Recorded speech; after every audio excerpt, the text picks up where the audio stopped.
Bonjour et bienvenue dans ce nouveau numéro d'Entre Terre et Mer que j'ai le plaisir de vous présenter. Aujourd'hui, nous allons vous prouver une fois encore qu'il n'est pas nécessaire de partir au large pour découvrir les merveilles que peut nous offrir l'océan. En effet, le bord des mers, les baies, les anses abritent une vie aquatique très riche et très variée. Saviez-vous par exemple que durant la saison estivale, ces lieux se transforment en véritables pouponnières à requins?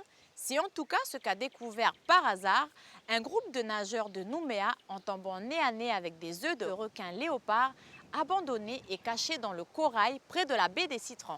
Alertée, une équipe de l'aquarium des Lagans a d'abord assuré les nageurs. Le requin léopard est en effet totalement inoffensif pour l'homme. Mais les techniciens en ont profité pour prélever certains de ces œufs et les élever en aquarium. Ces œufs ont éclos, les petits requins ont grandi et il a bien fallu qu'un jour ils soient relâchés dans leur milieu naturel. C'est cette histoire que je vous propose de regarder tout de suite dans le premier reportage de notre émission.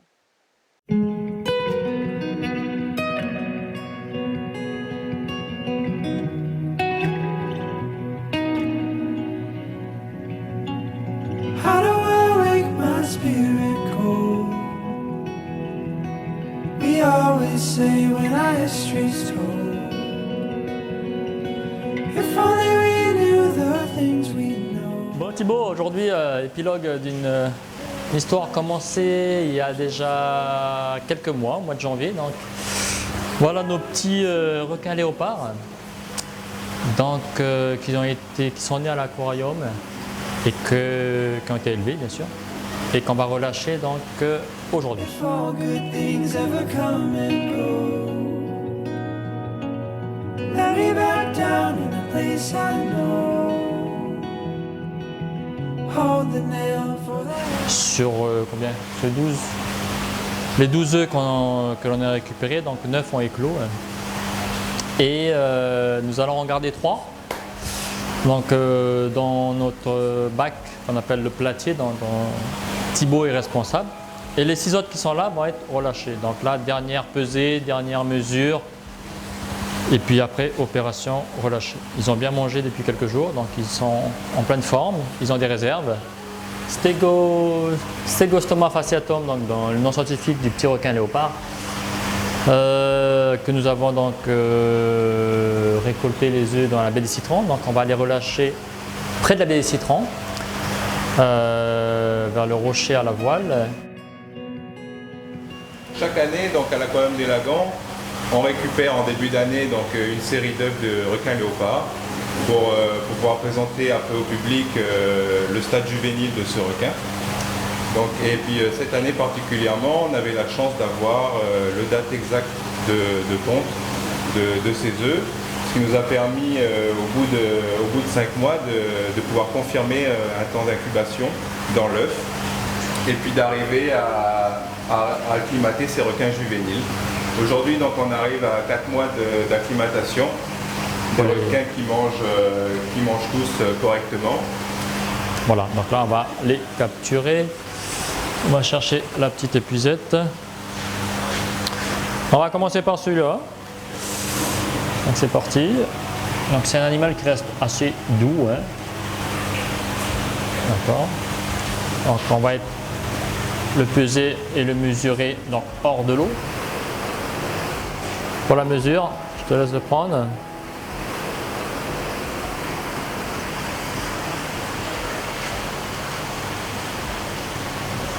Tu me dis quelle taille il fait? 39 cm.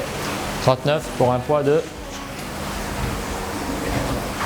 Pour 182 grammes. 182 grammes. Donc celui-là, à la naissance, il faisait à peu près 20 cm, donc ils ont bien grossi.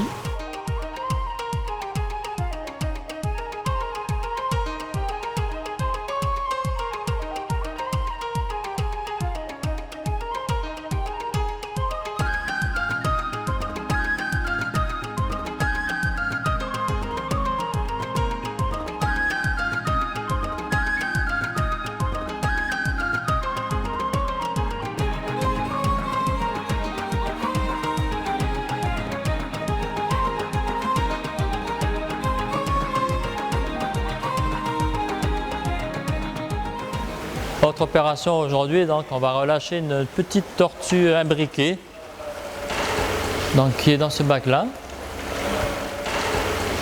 On va la sortir. Donc bien sûr, tout relâche. C'est une petite tortue qu'on nous avait ramenée qui était malade, hein, qui était affaiblie, qui flottait. En quelques jours, elle s'est remise, on l'a requinquée. Donc là, elle mange bien, elle est en pleine forme, elle ne flotte plus. Donc là, on va pareil. On a déjà suffisamment de tortues à l'aquarium, donc celle-là, on va la relâcher. C'est une petite imbriquée. Elle vient nous voir, elle est là. Mais bien sûr, toutes les tortues vont être baguées.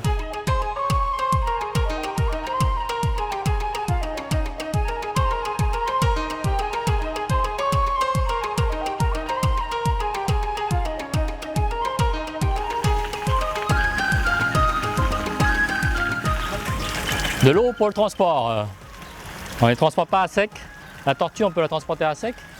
Mais les requins, non, on les transporte bien sûr en eau. Donc une glacière suffira juste pour les 2 minutes de trajet jusqu'à la plage du Rocher à la Voile. Mine de rien, les requins là-dedans, dans le seau, on transportait 2 par 2.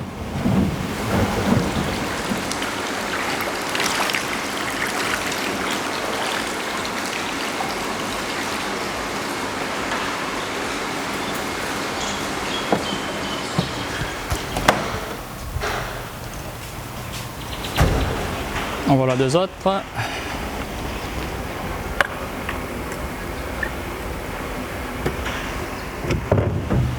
Dans quelques minutes, ils seront au fond de l'océan, au fond du lagon calédonien en tout cas. Ils n'ont jamais vu la mer en fait. Hein. Quand on a récolté les œufs, ils étaient encore même pas embryonnés.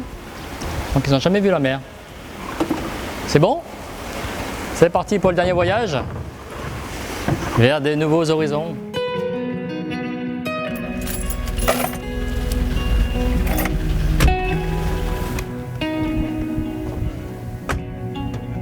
How do I wake my spirit cold? We always say when our history's told, if only we knew the things we know. There's a question. 4 mois. 4 mois quand même, oui. Ça reste de bébé, hein. Ça reste de petits,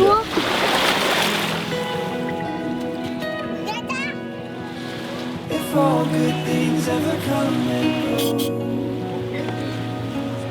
let me back down in a place I know. Donc là-bas on attend le 2e plongeur, donc on finit les explications un peu au public, à savoir comment ça s'est passé à l'aquarium, l'élevage des petits et comment va se passer le relâcher. Donc là dès que c'est terminé on les met dans des cagettes, un par un. On va les amener, on a repéré ce matin en Palmas Tuba un petit point pour les relâcher. Donc on va y aller, c'est à une 15 mètres à peu près d'ici, là c'est vite fait. Et on les fait un par un, comme ça je vais pouvoir filmer les relâchés que va pratiquer mon collègue. Et puis bah voilà, ça va prendre une petite demi-heure et ce sera terminé. Ils seront heureux les petits. How do I learn my dreams to mold? To lay them bare in the morning cold. If they're still out there, then the chasm grows. For all you know, for all you know. Let me down easy, let me down slow. If all good things ever come and go.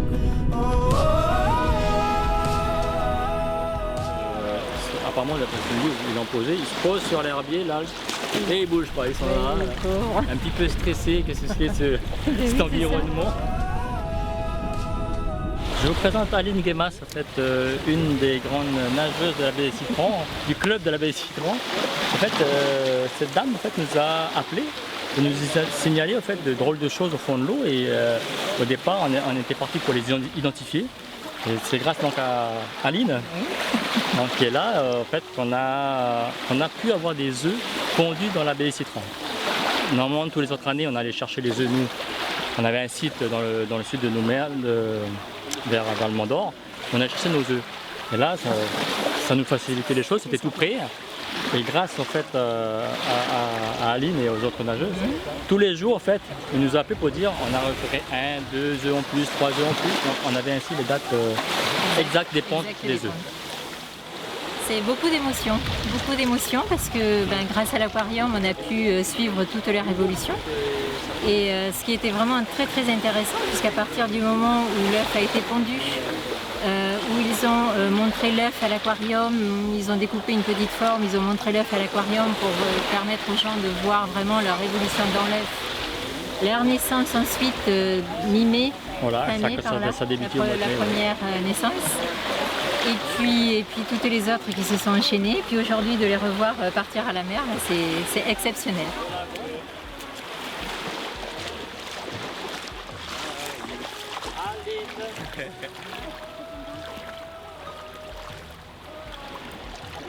Et voilà les bébés. Super. Allez. C'est les 2 derniers, ça? Oui, Ça va être c'est les les derniers. derniers. Les 3 autres, ils vont grandir encore dans l'aquarium.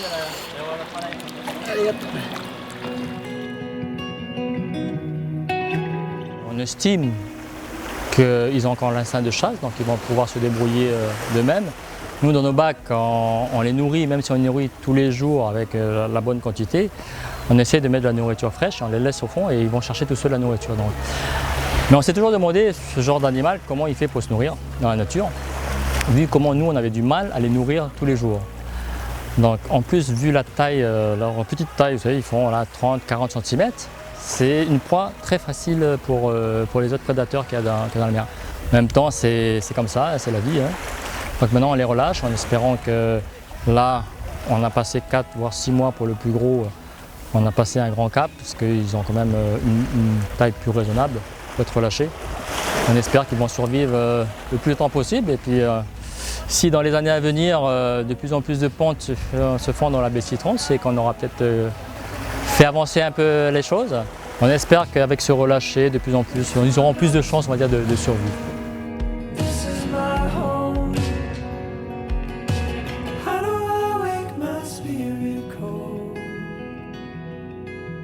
There's a question ages old.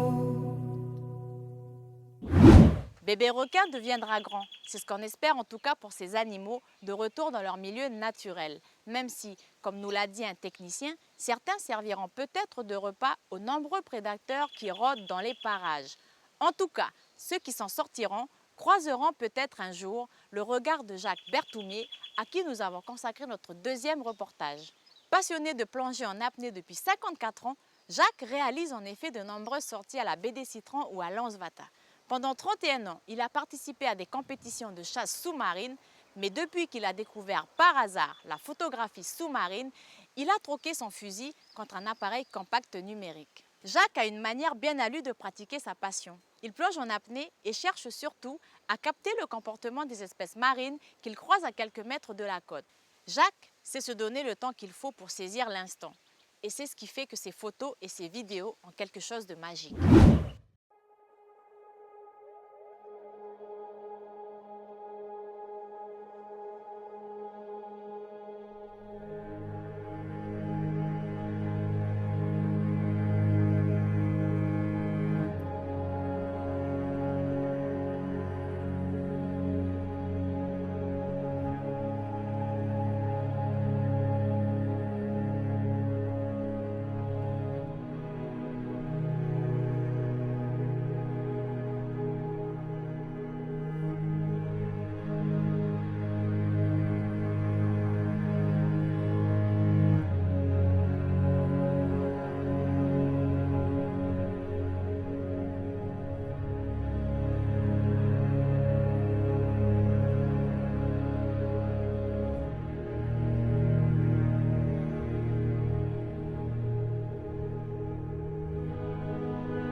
J'ai 69 ans, je fais de la plongée en apnée depuis 54 ans.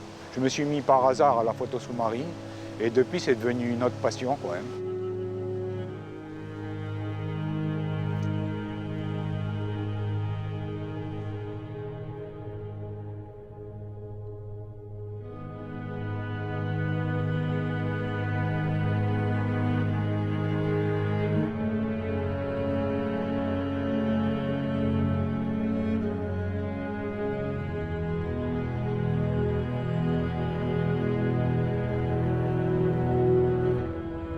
voyais qu'il y avait plein de choses que les gens ne photographiaient pas, que moi je voyais, donc je me suis dit peut-être que ça va intéresser quelqu'un.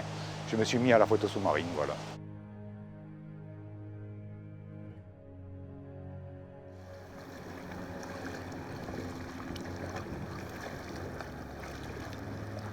Je me mets à l'eau là sur les sites où je vais souvent et je nage. Je nage jusqu'à que je me dise, tiens, mais voilà, ça doit pas être mal à photographier.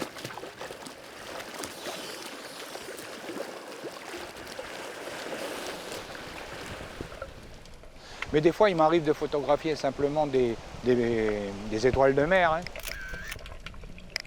avec des petits poissons dessus, tout ce que je trouve.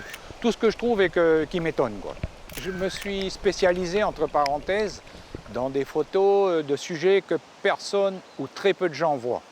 Parce que bon, aller faire des baleines, des requins, des tortues, des mantas, ça, il y a des milliers de personnes qui les font et bien mieux que ce que je pourrais faire, jamais faire, quoi.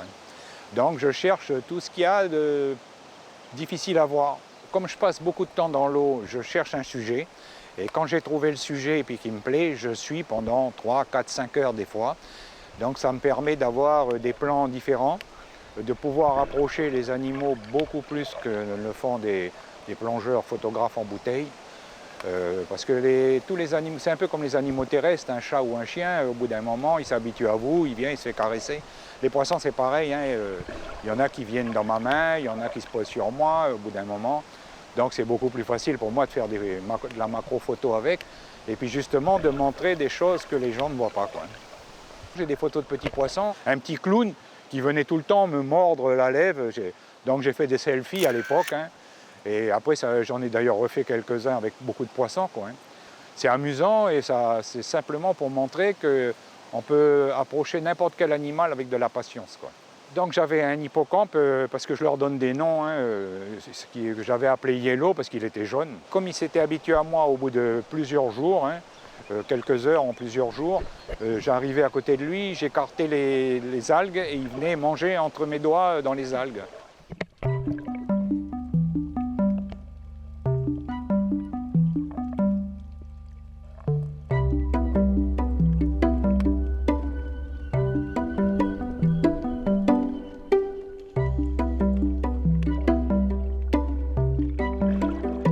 Je ne tiens pas du tout compte des règles photographiques. D'abord, je ne les connais pas, hein.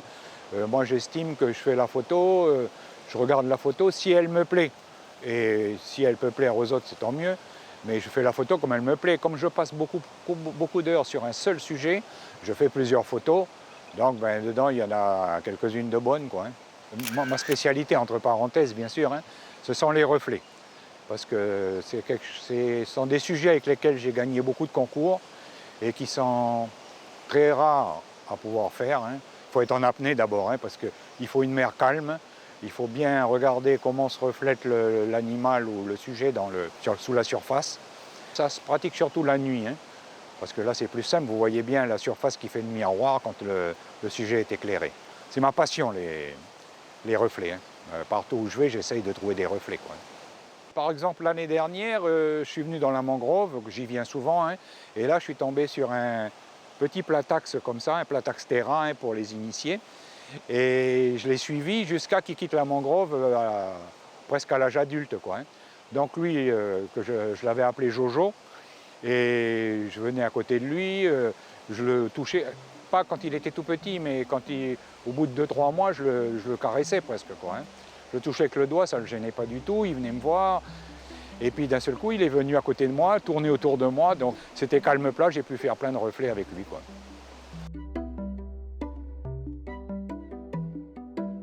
Je fais de la photographie sous-marine depuis 2010. Et là, j'ai fait la connaissance du président de la commission audiovisuelle qui m'a dit vous devriez venir chez nous. Je suis allé chez eux. Là, j'ai fait la connaissance de deux gars qui m'ont beaucoup apporté, Yves Gillet et Jean-François Hervé, avec qui j'ai commencé à faire de la photo de nudibranche parce que c'était leur passion et c'est devenu ma passion pendant 2-3 ans. Et comme je suis en apnée et puis qu'il y avait possibilité d'en trouver entre 1 et 12 mètres d'eau, quoi, hein, parce qu'au-delà, ça demande beaucoup plus de matériel et ça demande une autre organisation. Donc je plongeais avec eux à Ouémo, à la baie des Citrons, où on a trouvé énormément de nudibranches pendant cette époque, quoi. Maintenant, je fais un peu de tout, quoi. Bon, je continue les nudibranches, mais beaucoup moins passionné qu'à l'époque.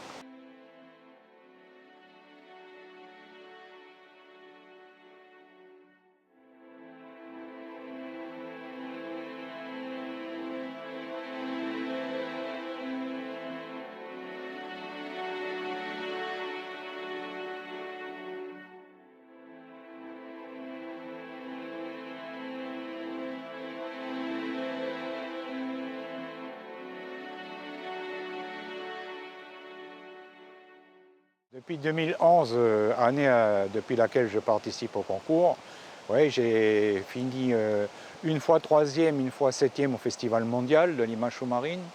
J'ai fait 2e et 1er et 2e à l'Ocean Art Competition, qui est une compétition américaine. J'ai fini 2e l'année dernière à Mayotte. Et j'ai gagné plusieurs fois le festival ici, oui. Les photos du serpent en train de manger un poisson-chat, là, avec lesquels j'ai gagné des concours, très peu, quelques gens l'ont vu, les scientifiques, hein, qui plongent beaucoup sur ce genre, avec ce genre de sujet, mais ça n'avait jamais été photographié avant que je le montre, quoi.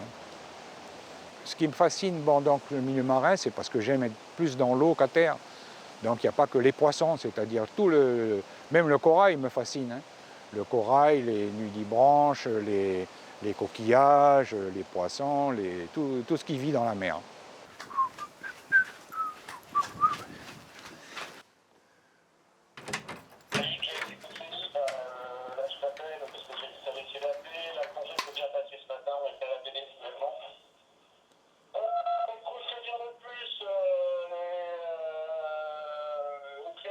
Bon, alors dès que j'arrive à la maison, là, je grignote, après je transfère mes photos sur l'ordinateur de la clé de l'appareil photo.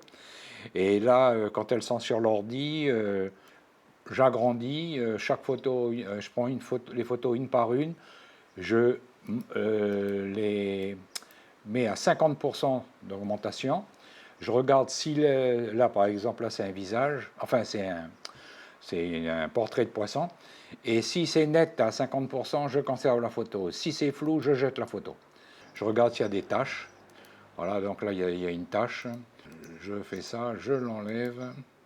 Ce sont des particules, hein, parce que là où je plonge, l'eau est souvent sale. Et là, comme c'est un peu sombre, je vais éclairer un petit peu la photo. Parce que comme c'est dans ces poissons-là, les Zelchogramma, là, Trigloides, là, vivent dans des trous et souvent sous la voûte des grottes. Alors là, je suis obligé de me mettre à l'envers pour faire la photo. Et voilà, là j'ai éclairé, donc ça va. Il n'y a pas trop de problème.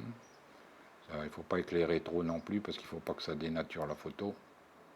Ouais, il y a plein de photos qui me plaisent, mais il y a des photos que j'ai prises dans certaines situations. C'est surtout les situations qui me plaisent. Par exemple, la rencontre avec le cygnath avec les petits poissons dessus, c'est exceptionnel, hein. Moi, je ne savais même pas que ça existait. Ouais, si, j'ai des belles photos, mais je crois que mes préférences vont à ce style de photo, quoi.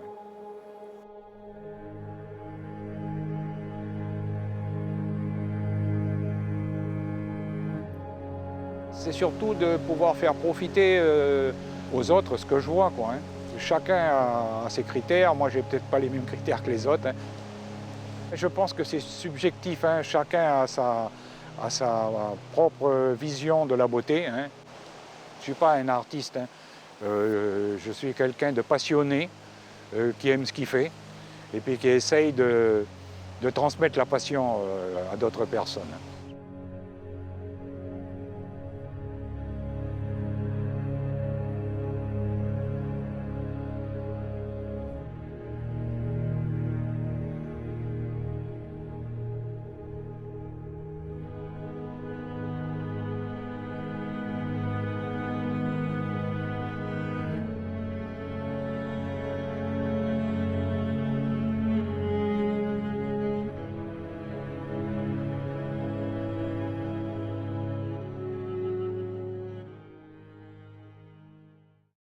Jacques Berthoumier ne se considère peut-être pas comme un artiste, en tout cas, il est reconnu par ses pairs comme un photographe sous-marin de premier plan. Ses participations aux différents festivals de photos sous-marines organisés dans le monde entier sont d'ailleurs, la plupart du temps, l'occasion pour lui de recevoir un, voire plusieurs prix. La dernière édition du Festival de l'image sous-marine de Nouvelle-Calédonie lui a ainsi décerné 5 prix sur les 8 qui étaient distribués dans les catégories photographie et séries thématiques. Je vous invite d'ailleurs à vous rendre à la prochaine édition. Vous y croiserez sans doute Jacques et bien d'autres passionnés de l'image et de la vie sous-marine. En attendant, je vous remercie de nous avoir suivis et vous donne rendez-vous dans 15 jours pour un nouveau numéro inédit d'Entre Terre et Mer. A plus et n'oubliez pas, vous pouvez nous retrouver sur nctv.nc.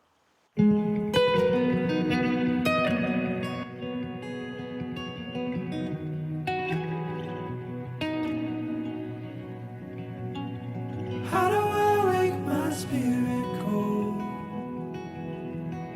We always say when I stray